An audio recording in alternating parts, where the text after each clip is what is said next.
With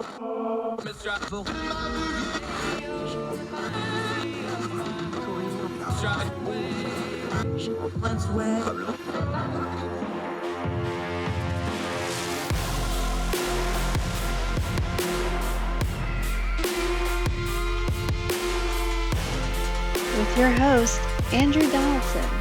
This is Heard Tell.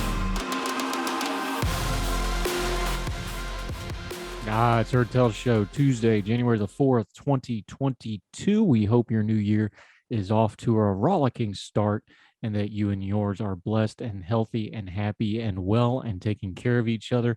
I'm glad you're with us. We got a lot to cover today. Great show. We're going to have John W. Miller on. We've been looking forward to this. John is a journalist by trade. He has made a documentary about Moundsville. That's Moundsville, West Virginia. I'm going to fly a little West Virginia bias here. I love West Virginia. You want to get on the program, do something West Virginia related, you get to the front of the line. That's just them's the rules. But this is a great documentary, and it touches on a whole lot of things. Basically, a lot of towns, what happens when the initial reason a town exists or it grows because of industry and then that industry goes away, what happens to the town? What does it mean to be in that town? The people left behind, the people leaving. How do they identify themselves? What does it mean? It's a great documentary. And even though it's about Moundsville, West Virginia, it has a lot of applicable lessons and principles to a lot of towns all across America. It's something you can really relate to. It's a great documentary. We're going to talk to John W. Miller here in just a little bit on the program. Do not miss that. We're going to talk a little bit about news media. We're going to talk a little bit about Omicron and COVID and vaccine reporting data. We're going to update that story and much, much more. But let's start with something that we talk about a lot on this program, turning down the noise of the news cycle. We keep talking about it because it's important. Here's the thing about noise. If there's a lot of noise, you're going to miss things. It throws your senses off. It can disorient you. So let's talk for just a minute about how that noise gets created.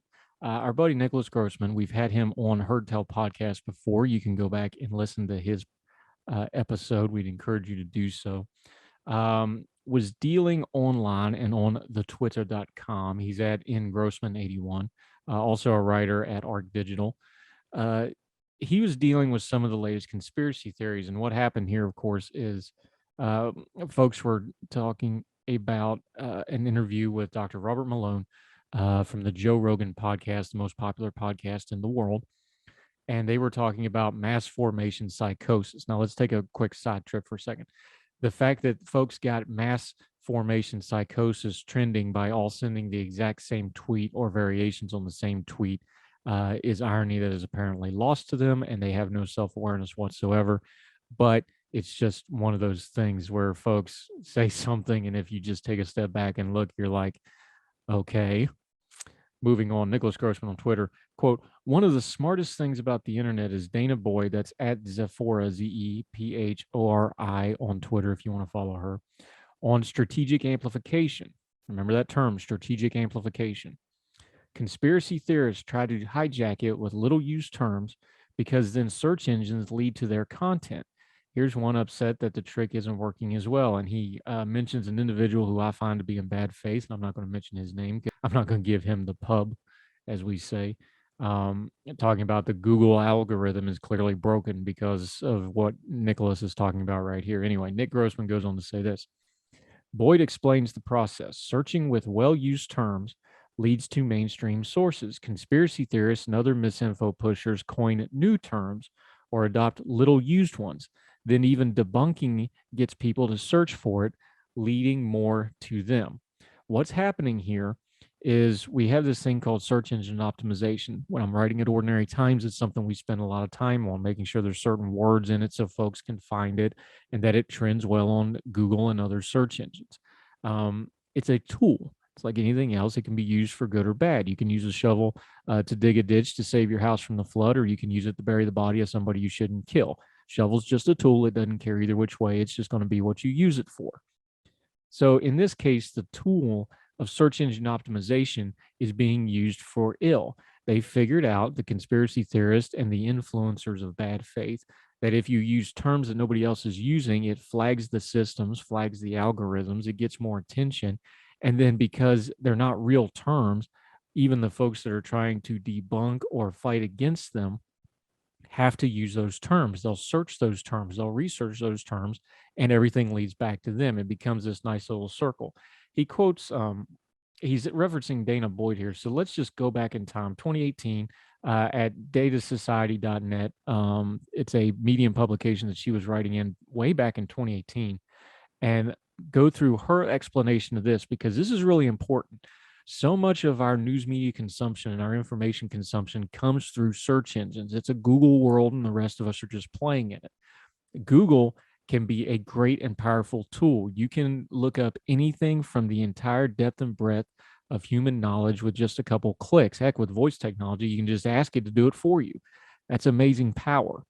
With that power comes responsibility. We need to understand how it works.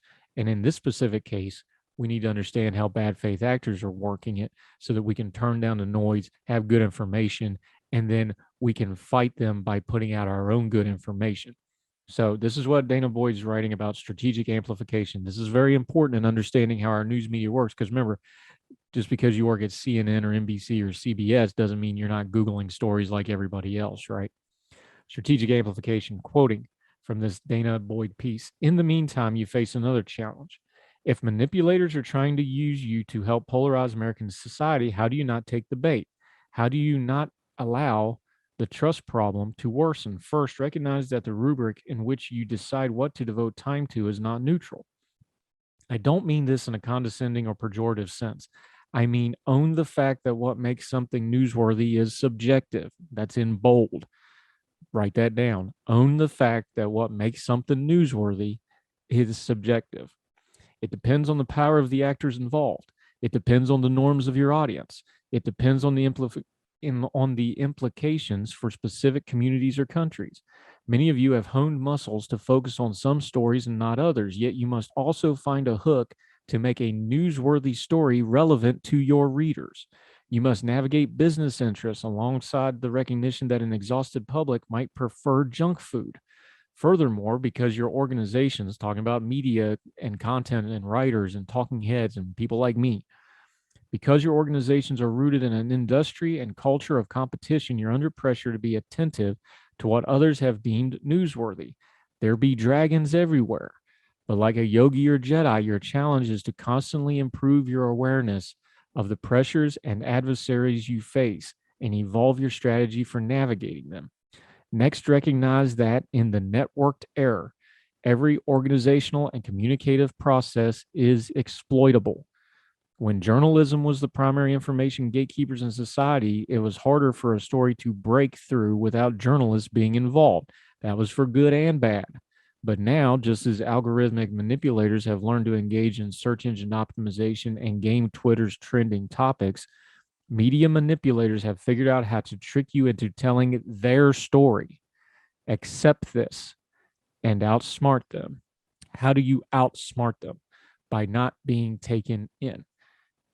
Everything in our social media realm and in our news media realm and on television and on the internet and anything that has anything to do with media is susceptible to manipulation.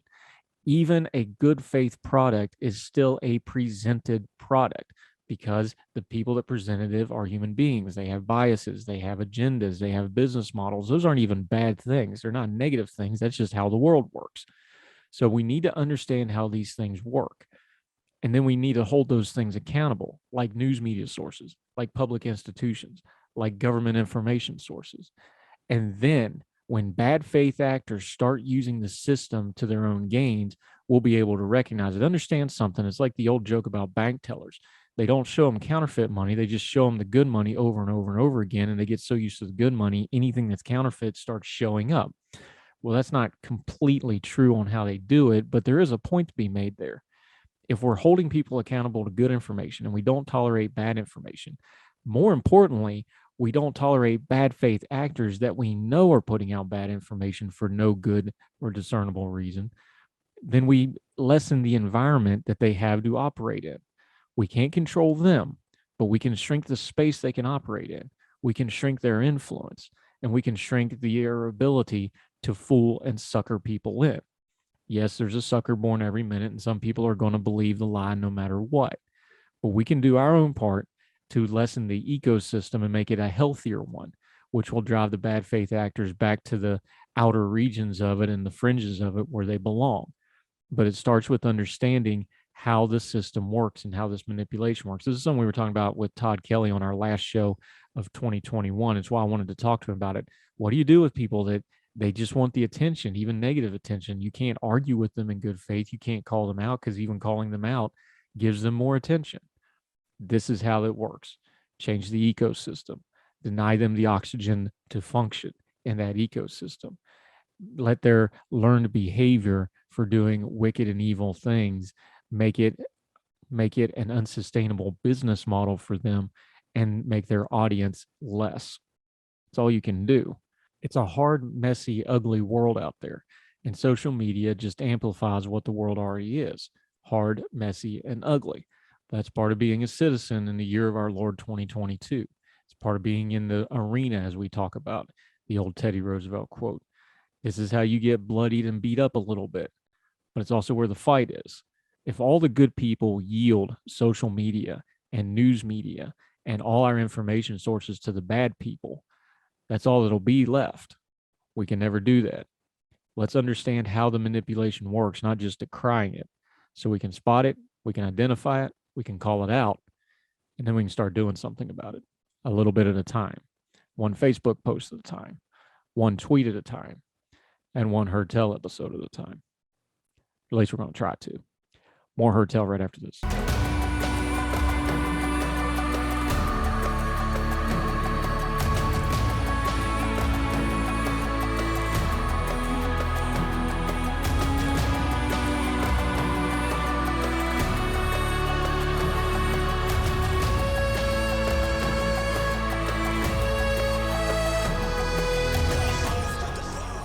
Welcome back to Heard Tell. So you might have heard tell that a lot of states tried to do these things like vaccine lotteries. They're not really lotteries; they're almost like game shows, but it was giveaways and things to try to get people to get vaccinated and try to deal with the COVID-19 issues. A lot of states did a lot of different things. I'm going to read from Mountain State Spotlight. They do great journalism in my home state of West Virginia. Reading from there, and this was written by Ian Carball. I hope I'm saying his name right. I apologize if I don't. Quote, when the state of Ohio announced its vaccination lottery in May, the nation's first, and the inspiration for West Virginia Governor Jim Justice to do his Do It for Baby Doll vaccine lottery, Dr. Alan Walkley, a researcher and professor at Boston University Medical School, was intrigued. Quote, while I had really hoped that the Ohio lottery would work because I wanted as many people vaccinated as possible, I was surprised that it didn't initially, end quote. While the state saw an immediate bump in vaccination, Walkie looked closer. Quote, media reports only looked at Ohio, which is understandable, but you have to have a control group.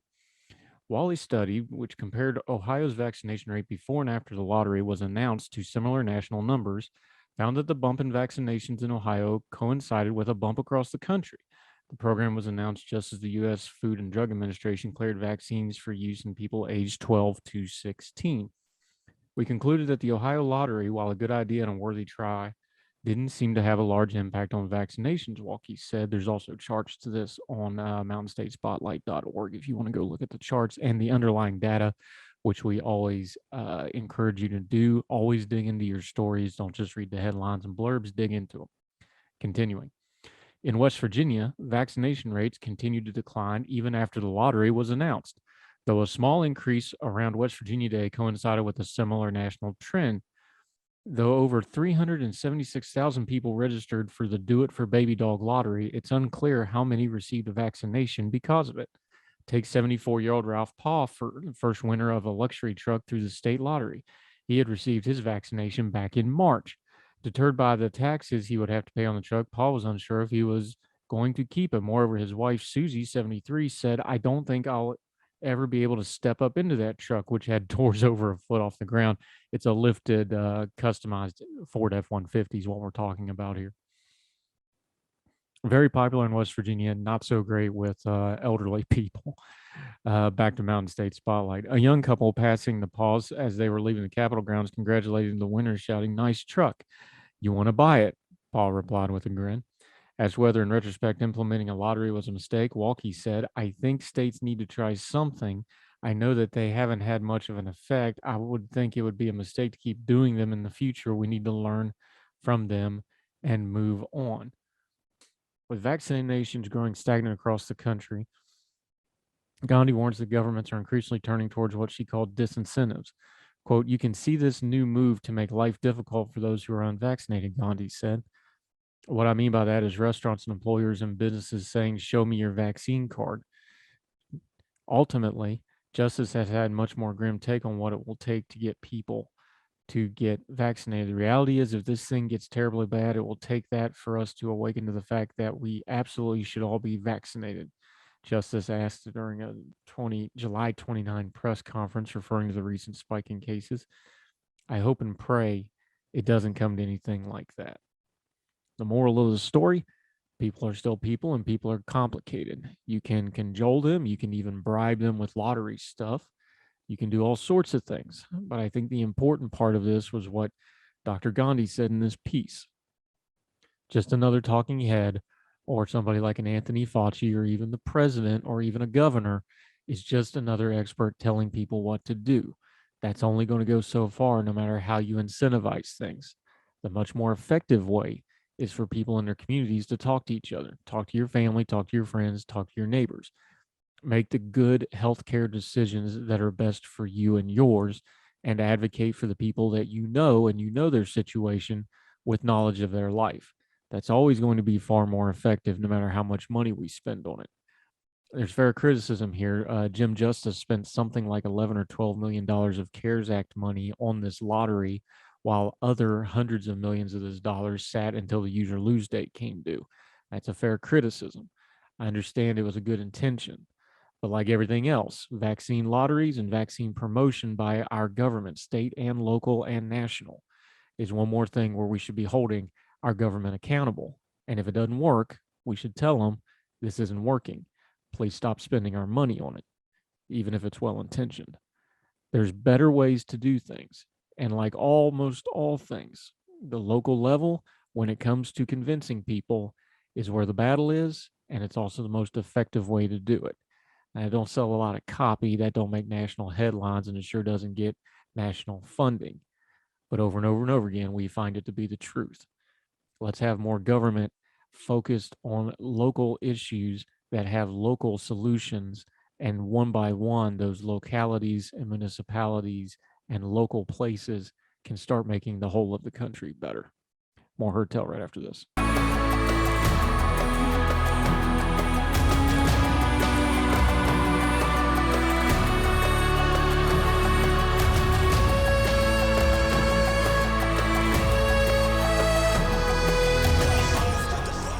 Welcome back to Herd Tell. I'm Andrew Donaldson. Thrilled to be with you. And I get to talk about, y'all knows that my absolute favorite subject in the world, West Virginia. Journalist John W. Miller, he has a great little documentary on Moundsville, West Virginia. Morning, sir. Appreciate you joining us. Thank you very much for the time. Good morning to you. Great to be here. You have a journalism background. How does a nice Wall Street Journal level journalist wind up making a documentary about Moundsville, West Virginia? So I moved to Pittsburgh in 2011, and Western Pennsylvania and West Virginia, they call Pittsburgh the capital of West Virginia, and I think that's almost accurate. And the whole region is full of these towns that used to have these glorious, glamorous factories and very prosperous communities. And then the 2016 election happened. Everybody was talking about these towns, but they weren't talking about the people in the towns. They were talking about basically who they voted for. National politics became this obsession, and Trump became an obsession. And I thought, what if you went and spent time in one of these towns and only talked about the people and their work, and didn't get distracted by national politics, and created relationships with them and conversations with them. And so I started going to Moundsville, which I saw as a very archetypical town. It had the world's biggest toy factory. They made Rock'em Sock'em robots there. It had a Native American burial mound that was 2,000 years old. And now it has, a Walmart and a hospital, just very, very classic American town. And I just got very interested in it. And I met a filmmaker and said, why don't we make a movie? And we got $4,000 from Pittsburgh Arts Council and spent a year shooting it, and premiered in the town itself with the people from the town watching. And that was it. And then PBS picked it up, and it's been very interesting, stimulating ride, because it's such a universal story. It's universal, but one of the things that make it universal is there's some really deep roots here. The burial mound is far back beyond recorded human history for all practical purposes. They don't even know the actual name of those people that built it. They've assigned a name to them. Meriwether Lewis has a journal entry about Moundsville that he wrote about the mound and of Lewis and Clark fame. These are deep, deep roots in this town. How does that play when you go to dig into it? Because not just because you're, from the area anyway, but when you've got deep roots like that and you're trying to tell a modern tale on it, how does that play into it? So just to set the scene, I mean, the mound is right in the middle of town. This is not just some tourist attraction out of the way. It sits, basically on Main Street. It hovers over the town. It's an incredible thing to see on the river. And very, very famous visitors. Charles Dickens has also been to see it.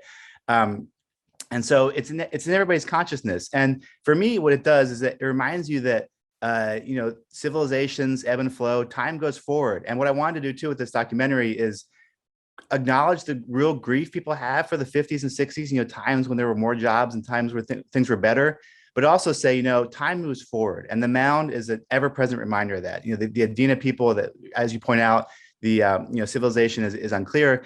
They had their time and it's gone now. And you can't get around that. Time moves forward. And the mound is, I think, a very healthy reminder that kind of like a Greek chorus, singing that tune throughout the movie. And we have amazing stories. They had a bar on top of the mound at one point. There was a fight of whether it was appropriate or not to have a Christmas tree. I mean, the mound's kind of like a character, I think. And it's alive in that way.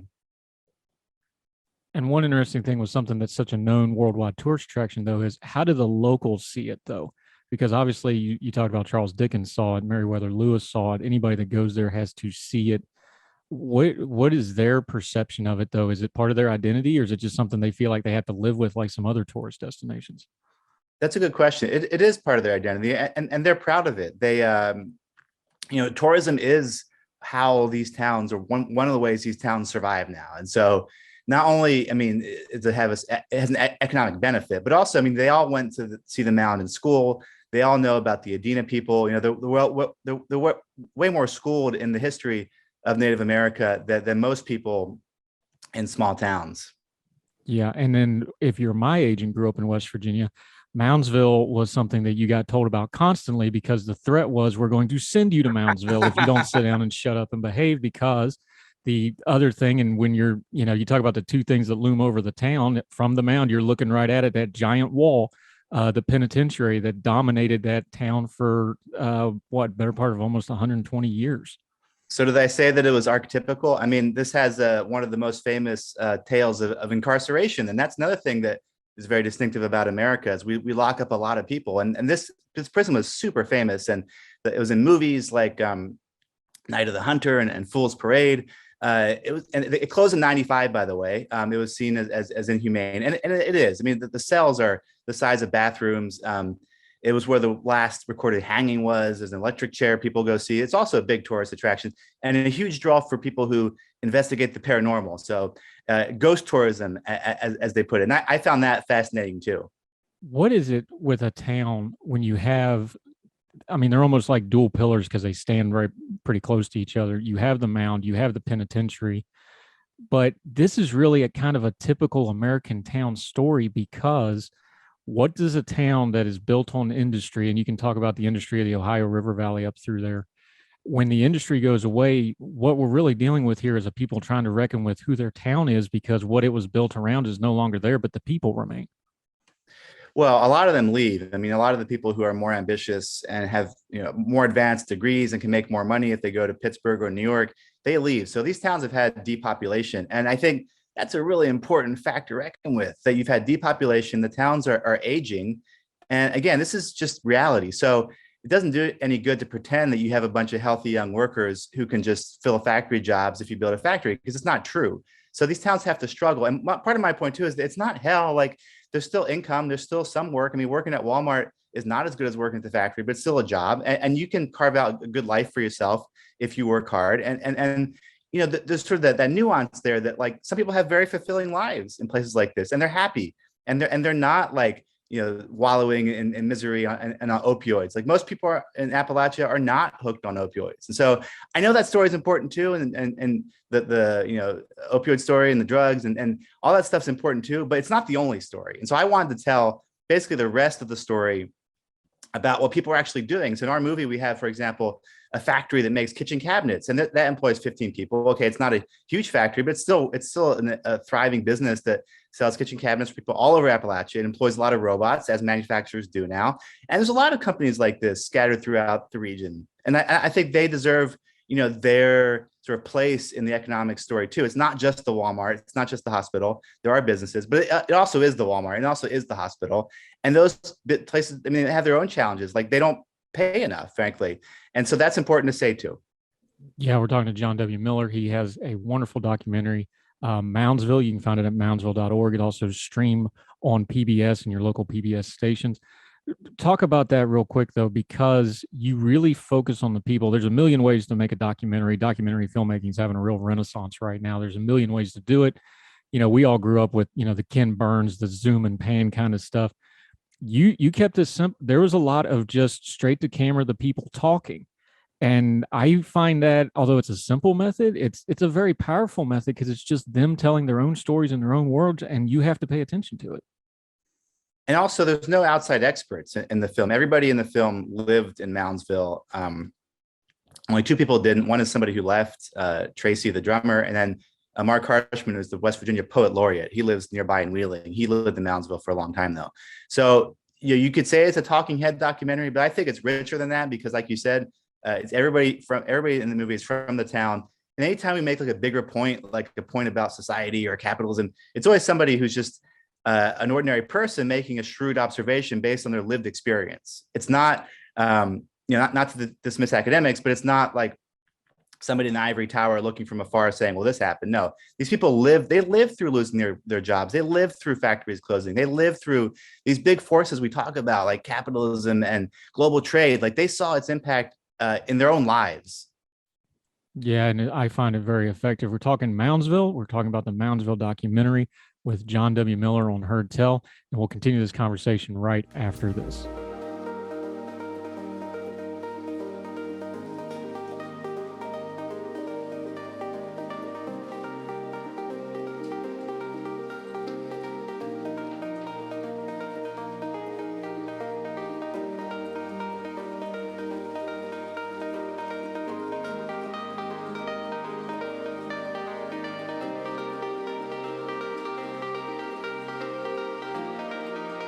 Welcome back to Heard Tell. Appreciate you staying with us. We're talking to John W. Miller.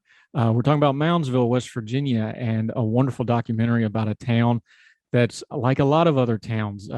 After the industrial goes away, what do we make of ourselves? Identity. There was some real identity touch points to Moundsville in the documentary. You mentioned it earlier, but I don't know that people understand the toy factory angle of that. Now, if you just say Rock'em Sock'em Robots, everybody knows what that is. But I don't think they realized that there was a toy industry in this kind of a small town. There were a bunch of toy factories around the area. I think one in Erie too. And also the Ohio River. I mean, you think about the Ohio River, you think, oh, it's coal, it's steel. But no, the Ohio River was like, China in the 1950s, the Ohio River made everything. You can make cigars, clothes, shoes, toys. The whole supply chain was based around the Ohio River, and it made stuff for the whole world. And so Mark's Toy Plant was there for about 50 years. And the two big products they're very famous are the Big Wheel, the little toy, the scooter for kids, and then Rock'em Sock'em Robots. And it closed around 1980, in part because of competition from Asia, but also because kids started playing video games. And so there's an example of the creative destruction of capitalism. Nothing wrong with video games, and nothing wrong with consumers making other choices. But it does mean that you don't need those toys anymore. And so it closed, and that's over 1,000 jobs were lost.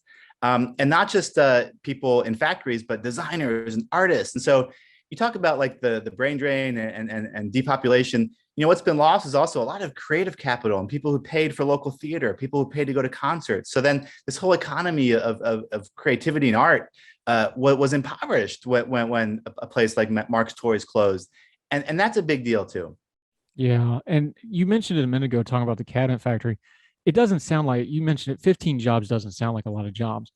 But when you're in a smaller town of, 8,000-9,000 people, whatever Moundsville's down to now, that's 15 families. 15 families in a community like that, that's a wider radius than you think it is.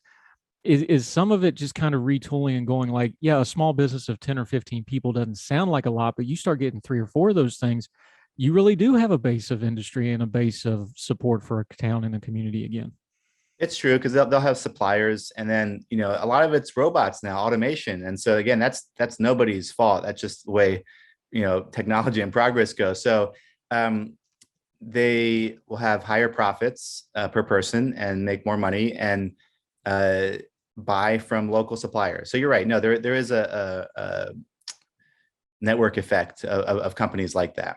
Yeah, and there's also you mentioned the tourism before. You briefly mentioned the paranormal tourism. Seems like one of those things where a community has a little bit of a love-hate relationship with it, because I'm sure they're happy for the dollars, they're happy for people.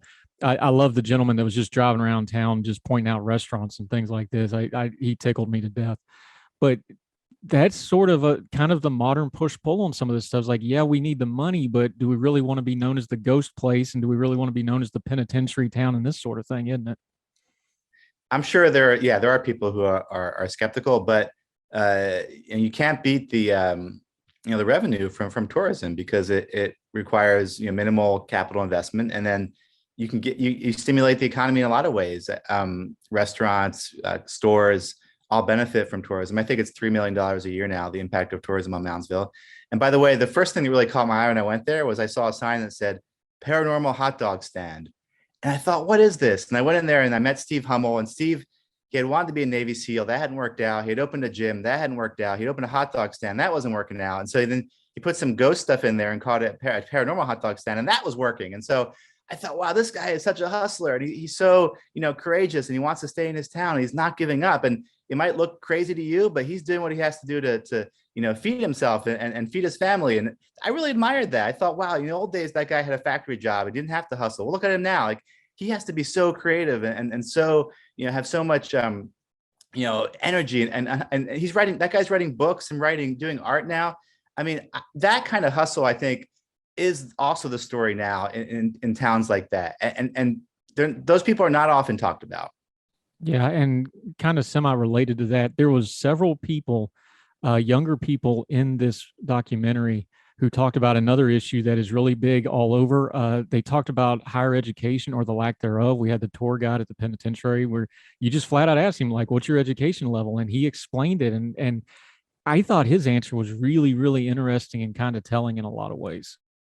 So what he said was, I had a choice between going to college and getting a house. And I chose to get a house because a college degree doesn't always get you a great job around here. I found that so telling because we use buzzwords like community and home and career, but man, that really hit me as real as like, he's more worried about having somewhere to live and then I'll figure out the living later. That's kind of backwards to how a lot of the rest of society is. And I thought it was a very interesting viewpoint and a neat little window into how some of those folks think, though, isn't it? And also, college in America is too expensive now. The price has been way inflated, and sort of intellectuals are afraid to say that, but it's true. And that, like, it's not worth it for a lot of people. And, things need to change. And the way change starts is you start by telling the truth. And so for that guy, college is too expensive. And I totally agree with him. Talking to John W. Miller, the wonderful documentary Moundsville. You can find it on PBS, also moundsville.org. Please seek it out. You made it. So you tell me who's one or two of the people that you met, either on camera or off, that's just kind of stuck with you now that you've had a little distance from making the film? Yeah, so if I had to do it again, I'd include a little more about Gene Saunders. So Gene is the only African-American mayor in the history of Moundsville. He's such just a lovely, like, high energy guy. Gene worked in the coal mines for a long time, which is, to my regret, not in the movie. He lost a leg in the coal mines. He had to battle, segregation in the 50s, and he just loves the town. And he's sort of one of these people who, not everybody gets along with him. He doesn't get along with everybody, and that's okay. Like, he is just a very, like, patriotic guy, loves America, loves, freedom of speech. He's a very, very, inspiring guy is one. And then Steve, who has the ghost tourism stuff. Like life didn't turn out the way that guy wanted. He wanted to be a Navy SEAL, and he had all these dreams, and it didn't work. But he didn't give up, and so I really admire that. Yeah, I do too. All right, I've been praising the documentary. I got to take you to task for one minor item in it. You call yourself a banjo guy, and yet nowhere in this documentary I get accordions, I get tin whistles, I get toy pianos. Where's the were you just afraid of the stereotype? Were you scared of it? Did you have a hand injury? What happened here? How'd you do a West Virginia documentary without a banjo? Well, in the end, it did seem too cliche, and we wanted to be a little different. The truth is also my partner, Dave Bernabo, my filmmaking partner, is a very sort of alternative creative type, shall we say, who loves doing things a bit weird. And so I think he bought like, tin whistle from the 50s, and he got like, he bought all this very esoteric stuff to put the soundtrack together. And he's a musician, like, he did stuff like he would play a tune and then play it backwards, and like use an old I forget what else is in the. Well, I think he bought like a old record and then played it backwards, and then the tin whistle. Yeah, so the soundtrack is definitely alternative. I mean, partly it's because we couldn't afford to hire real musicians too. But he often, I think I offered to play the banjo and was not hired by my own music director. But it works because it does kind of throw you off at first, like, well, that's kind of an interesting soundtrack. But then when you get to one of the pivot points in the film, when they start talking about the toy factory and you see the old mechanical press tin toys, and then you hear that toy piano and like it all clicks, and it's very wonderfully done. So I'm saying that in jest. The banjo probably wouldn't have worked right there, but maybe the next film. John W. Miller, it's a wonderful film. Let people know where they can find it and where they can follow you and what other projects you have going right now. So the film's available on PBS app on the Roku or PBS.org. Moundsville.org has a longer cut that you can rent for $4, and also has a lot of information, essays, and explanations about the film. I'm working on another film about middle-class families in Milwaukee and the American Dream, which is why I'm wearing a Bucks hat. That's in production. And then my Twitter handle is at JWM Journalist, and I write for America Magazine. So I've been doing this column this year called The Moral Economy, about trying to make a more just and moral economy.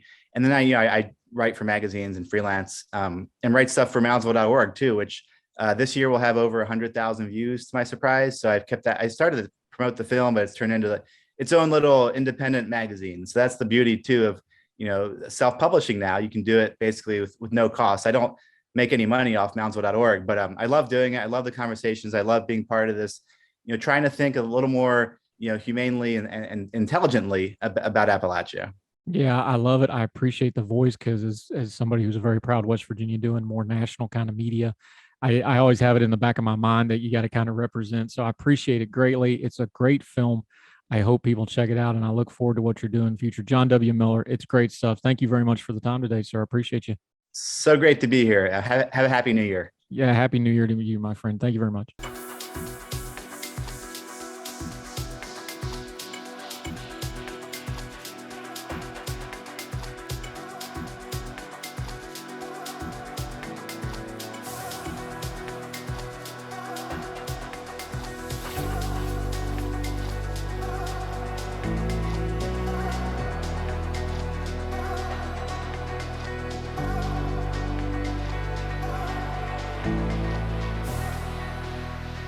Welcome back. I'm Andrew Donaldson. So you may have heard tell that folks are still arguing and debating and having a lot of back and forth about the vaccines. One side note, something we want to touch on. We've touched on it before on the program. This is from our buddy Michael Siegel, who's a frequent guest on this show, one of the smartest people we know. He knows what he's talking about. He's a scientist, and we have to believe all scientists, so you have to believe everything he says, except for some of his science fiction opinions, of course. But seriously, for a second, folks are talking about the vaccines. There's this thing called VAERS, VAERS. It's a reporting system for when you have a problem with a drug, in this case, the vaccines. And people use VAERS data on social media a lot, and I think a lot of them don't really understand what it is. VAERS is like Yelp, okay? Anybody can go on VAERS and say anything they want. It's not verified information. It's just raw data from unsecured sources. Now, it does have a use. And what it is used for is scientists will watch that to see if a trend is developing, and then they look into the trend. So if you have a whole bunch of people saying this is happening, this is a side effect, they will look into it. Now, the problem with something that's been highly politicized, like the COVID-19 vaccines, is you have people bum rushing it and putting in a lot of things, but there are uses for it. For example, a lot of folks discussing the vaccines have brought up myocarditis, the heart condition. Is that an issue? Is it not? This is from our friend Hal. To give you some perspective, VAERS sounded early warnings on myocarditis, followed up with the VDS. VDS is the Vaccine Safety Data Link. That is what is actually used for research. So they take this VAERS data and then they dig into it. And then what they find from the VAERS data, the raw data, the unconfirmed data that can come from anybody, they look into it with this VSD system. Look at it like somebody complaining on Yelp about a dirty restaurant. Well, that doesn't mean it's actually dirty, but the health department may take that Yelp review, if there's been a bunch of them, and go investigate and see if anything's to it.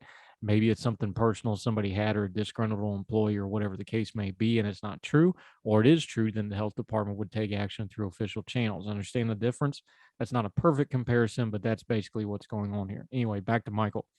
To give you some perspective, VAERS sounded early warning on myocarditis. Follow up with VDS showed that the side effect is very rare and usually resolves quickly. That's the role that both systems play: canary in the coal mine and actual carbon monoxide detector.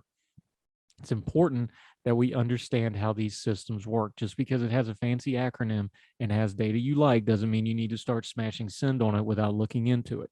Follow good, smart people, get good information, get on that magical Google machine and actually do your own research before you spread information.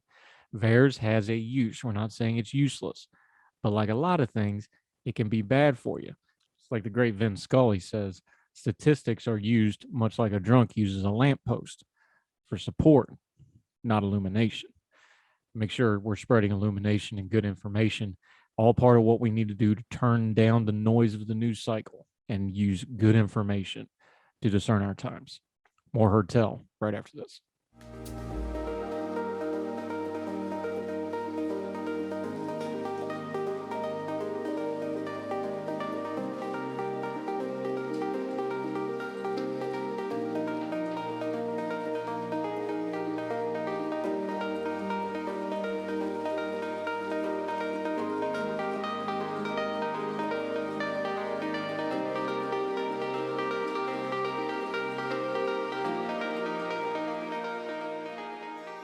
Welcome back to Heard Tell. You probably heard tell of me yesterday. Hopefully you watched the program. If you didn't, if you're subscribed to any of the podcasting platforms or YouTube, you can go back and watch it.